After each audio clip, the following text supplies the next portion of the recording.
Hello guys, how are you? Are you fine? I miss you a lot. Muita saudade de vocês, tá? Eu tô gravando essa videoaula pra gente poder começar a seguir com as matérias novas, tá? E poder tentar levando de uma maneira mais normal possível, tá? Pra vocês conseguirem entender. Então, qual é o meu plano? Eu vou explicar no vídeo a matéria e depois eu passo para vocês um arquivo com a matéria toda explicadinha, com exercício, para vocês conseguirem fazer, tá bom? Aí qualquer dúvida é só lá na Classroom, na sala de aula, vocês me enviarem pergunta, tá bom? Então a matéria que a gente viu antes foi o Simple Present e o Present Continuous, ok?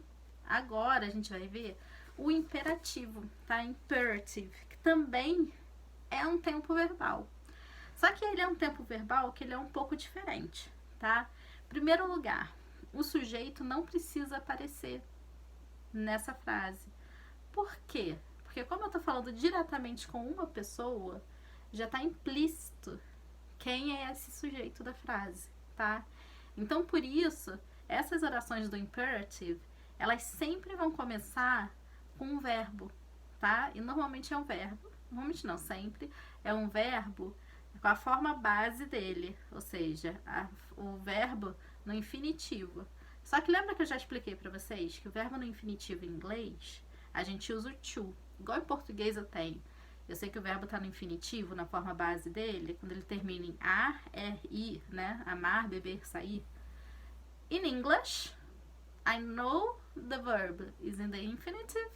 Eu sei que o verbo está no infinitivo quando eu tenho to na frente, aquela partícula to, to, ok?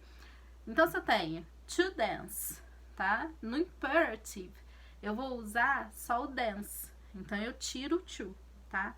Então, o tempo verbal vai começar com os verbos. A frase começa com os verbos, tá? E sem o to.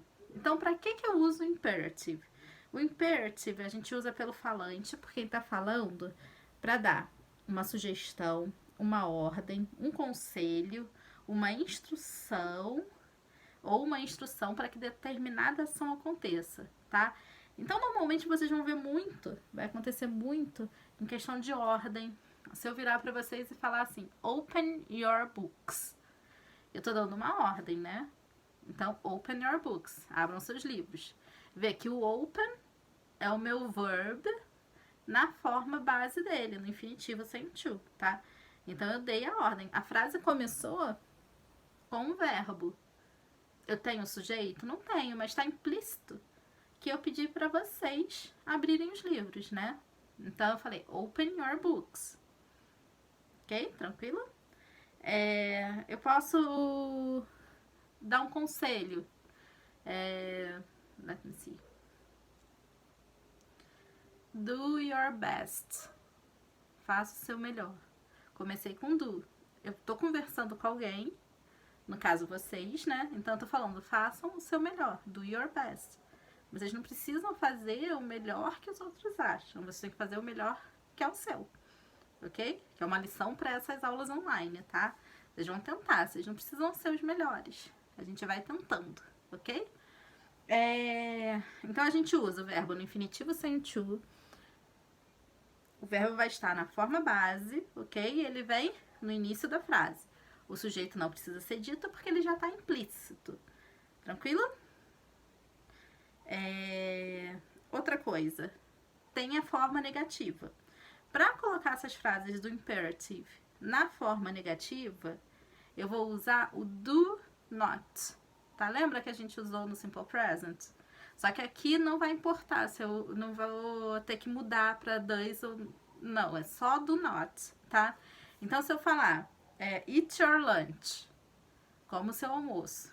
Se eu não quero que você coma, eu vou falar do not eat your lunch, ok?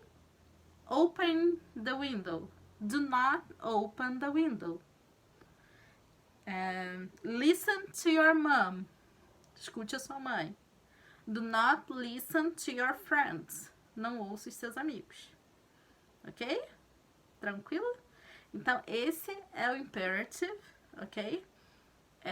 Eu vou passar para vocês escrito, tudo bonitinho, digitado, tá? Pra poder ficar mais fácil de entender. O vídeo foi só pra dar uma pincelada pra ver se vocês conseguem entender melhor, ok? See you later. Love you. Miss you very much. Bye, bye.